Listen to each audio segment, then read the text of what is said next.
Bom, soft sensing. Para a gente entender o que é soft sensing, né, a melhor coisa possível a se fazer é ter um exemplo, né? Então eu vou colocar aqui uma imagem.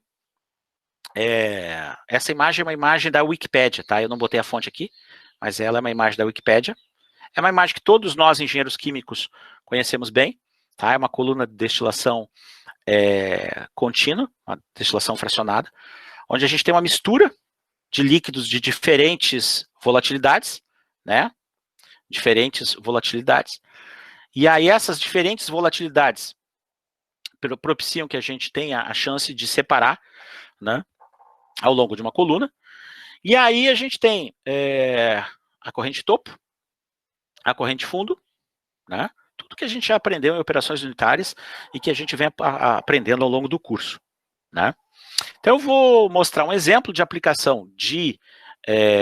vou abordar na explicação o que seria soft sensing para o caso da coluna de destilação. Só que eu vou mudar a forma de representação do problema. Essa forma de representação aqui está muito simplificada, tá certo? Eu vou representar usando um diagrama de controle, tá? Então isso aqui é um P and IG, ou seja, o diagrama de tubulações e instrumentação. É o Piping and Instrumentation Diagram, o diagrama de instrumentação e tubulações, né? Então, o que eu tenho? Eu tenho a mesma coluna, só que agora eu tenho a identificação de todos os devices de instrumentação que são instalados nessa minha coluna, né? Então, observem, aqui eu tenho um transmissor de vazão, aqui eu tenho um transmissor de pressão, aqui eu tenho um controlador de pressão, aqui eu tenho um controlador de nível, aqui eu tenho um controlador de vazão, ó, aqui eu tenho uma cascata, aqui eu tenho um transmissor de nível, né? Aqui eu tenho uma válvula de controle pneumática e assim por diante. Eu vou me deter aonde? Eu vou me deter no fato de que nem sempre é possível medir direta e prontamente as variáveis de processos industriais. Se eu estou destilando, a variável mais interessante para mim, para poder acompanhar o processo, é a composição do destilado, né? É isso que vai se transformar mais cedo ou mais tarde em alguma forma de indicador econômico de que eu estou acompanhando o meu processo. Então, se eu produzir uma mistura fora de especificação, eu não vou conseguir ter retorno financeiro dela. Então, eu preciso necessariamente controlar, manter dentro de determinados parâmetros de faixa de concentração, de acordo com uma especificação de produto, essa minha corrente de produto. Ora bolas, o que é normal? A gente está vendo aqui que eu tenho aqui um analisador de temperatura, um transmissor de composição, né? O I é de analisador químico, e aqui eu tenho um controlador de composição. Então eu vou me deter nessa parte aqui, tá? Vou usar uma segunda figura para ficar mais limpo. Então o que a gente tem? A gente, em geral, a anotação do diagrama P and ID, tá? Ele nos diz que eu posso ter qualquer analisador químico aqui, e eu preciso escrever que analisador químico é. Normalmente, para destilação, como eu estou separando por diferentes volatilidades, essa minha instrumentação aqui de composição vai ser o quê? Vai ser um CG, vai ser um cromatógrafo gasoso, né? Se eu tiver uma mistura facilmente separável por diferença de volatilidade, a análise instrumental mais associada a isso seria a cromatografia gasosa. Bom, a cromatografia gasosa, a gente aprende análise instrumental, né? O que a gente tem? A gente tem um gás de carregamento, né? Um gás que vai carrear a minha mistura, né? E aí a gente tem uma coluna.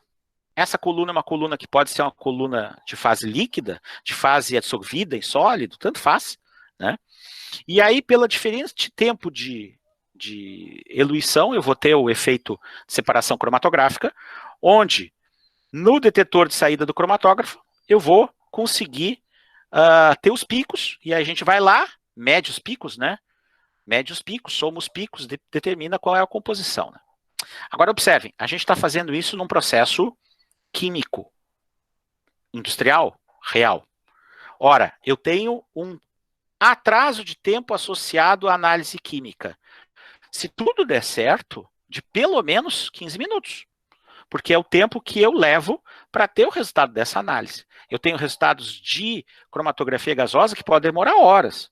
Por exemplo, uma cromatografia gasosa completa de um petróleo bruto pode levar 4 horas, 5 horas para eluir numa coluna, tá certo? Para ser separado numa coluna. Dependendo da composição da minha amostra, eu vou ter tempos muito diferentes. Na melhor das hipóteses, eu vou ter análises rápidas. Nesse tempo que eu estou fazendo essa análise, eu continuo produzindo. Então, vamos pegar, por exemplo, uma refinaria de petróleo relativamente pequena. Eu posso estar falando de coisa de 5 até 10 metros cúbicos de produto fora de especificação, enquanto eu espero essa análise ocorrer. Então, para o controle em tempo real, seria muito interessante que eu tivesse uma forma de analisar que não tivesse esse atraso de tempo. Por quê? Porque como é que a gente vai proceder quando eu tiver esse volume fora de especificação? Eu vou reprocessar, eu vou reciclar ele para um tanque e vou reprocessar até ele entrar em especificação. Né? Porque eu não vou perder produto, eu vou ter que reprocessá-lo. Né? Então, eu vou reciclar isso aqui se eu tiver um processo contínuo. Né? Ora, então, uma possibilidade é o uso do soft sensing. Então, soft sensing é uma aplicação a ser utilizada nesse caso, onde eu vou tentar substituir um analisador químico por um analisador por software. Então, é o sensor por software, soft sensing. Né? Então, essa composição de saída, ela vai ser inferida. Como aqui eu tenho um equilíbrio líquido-vapor, né? Se eu fizer medidas de pressão e temperatura, dependendo da composição da mistura, eu posso ter sistemas bem simples para calcular qual é a composição da mistura. Né? Porque é muito mais fácil de medir, é muito mais facilmente mensurável eu medir pressão e medir temperatura do que usar um cromatógrafo gasoso. Então, por exemplo, se eu tivesse uma mistura, tá? Uma mistura binária, o caso mais simples possível, tá? É o caso de livro para introdução de destilação. Se eu tivesse uma mistura de hexano e uma mistura de heptano, para separar, tá? Para separar, né? Os dois têm diferentes pontos de ebulição. Se eu sei a composição na fase líquida, né? Se eu sei os XI, tá certo? E eu sei a temperatura e eu sei a pressão, isso aqui é um problema clássico de termodinâmica. A gente vai calcular a composição na fase gasosa usando, né, as equações de Dalton e de Raoult. Então, se eu usar as equações de Dalton, né, e de Raoult para esse sistema ideal, por isso que eu escolhi hexano heptano, né, porque é um sistema ideal, é o sistema mais simples que existe, é uma mistura ideal, eu rapidamente posso calcular as composições, tendo a composição na fase líquida e usando dados de pressão de vapor das substâncias. Isso aqui é um problema de termodinâmica. Ora, eu posso usar um software que use isso para determinar qual a composição no meu destilado a partir das medidas de temperatura aonde? Eu vou medir temperatura em alguns estágios, e vou tentar correlacionar, criando uma inferência da composição na fase gasosa, usando esses dados de temperatura. Então, se eu puder usar os dados de equilíbrio líquido-vapor, eu vou poder fazer uso desse tipo de modelagem. Então, soft sensing é isso. Né?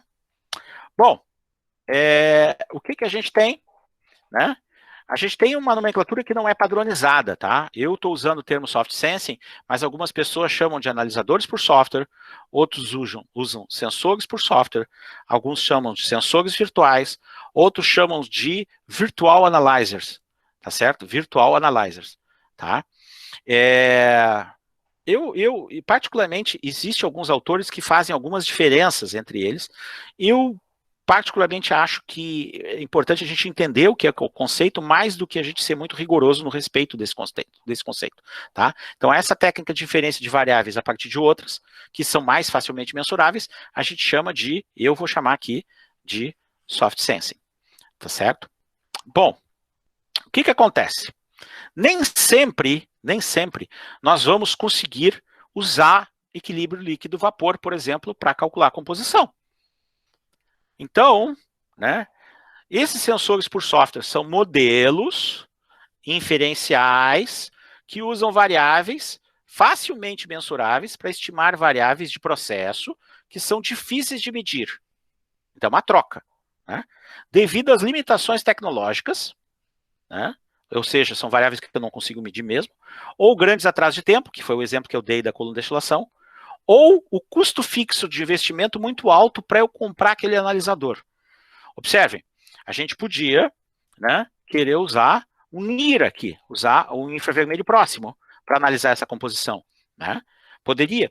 Ia sair uma banana de caro, ia sair muito caro. Então, não valeria a pena, às vezes. Então, o uso de sensores por software é uma solução bem mais barata. Tá? Quais são as metodologias para uso de desenvolvimento de soft sensing? Bom, a primeira delas seria o uso de técnicas de modelos convencionais matemáticos, né? Então, por exemplo, eu poderia usar lá os meus dados de equilíbrio líquido-vapor, que eu falei para vocês. Só que a gente tem umas outras soluções matemáticas que também são muito usadas, né, quando a coisa fica difícil no nível matemático, quando eu não tenho relações diretas, como eu tenho no caso daquela mistura ideal que eu considerei. Poderia usar o filtro de Kalman, por exemplo, tá, que se baseia no conceito de observador de estado. Em geral, o filtro de Kalman ele é usado quando a gente precisa de alguma técnica de filtragem de dados ruidosos de forma adaptativa. O filtro de Kalman nasceu nas telecomunicações, né? Então, o uso de observadores de estado permite eu desenvolver soft sensing? Permite. Tá? Vai ser uma técnica bem elaborada, matemática, tá? E a gente pode encontrar soluções prontas. Uma outra possibilidade são as redes neurais artificiais. As redes neurais artificiais fazem parte de um campo que a gente vai chamar de IA. Por enquanto, a gente vai chamar de IA. E uma outra solução possível seria o uso de sistemas neurofuzzy adaptativos, que nós vamos chamar de ANFIS. ANFIS. ANFIS é a sigla de Adaptative Neurofuzzy Systems.